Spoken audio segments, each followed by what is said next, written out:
বুধবার সকাল সকাল বহরমপুর বিধানসভা কেন্দ্রের কংগ্রেস প্রার্থী অধীর রঞ্জন চৌধুরীকে দেখা গেল একেবারে চেনা মেজাজে।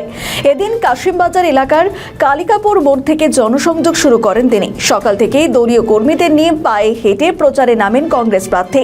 কাশিমবাজারের অলি গলি ঘুরে সাধারণ মানুষের সঙ্গে কথা বলেন তিনি। অধীরকে কাছে পেয়ে উচ্ছ্বসিত এলাকার বাসিন্দারাও।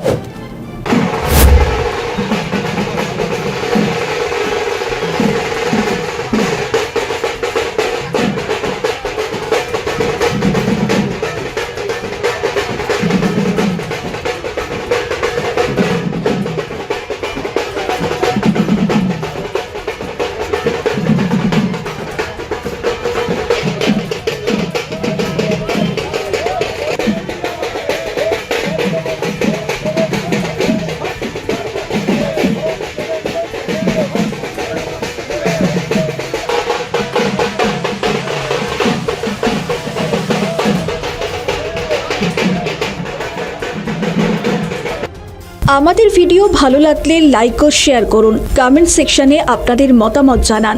আরও ভিডিও পেতে আমাদের চ্যানেলটিকে সাবস্ক্রাইব করুন এবং প্রতি মুহূর্তে খবরের আপডেট পেতে প্রেস করুন বেল আইকন।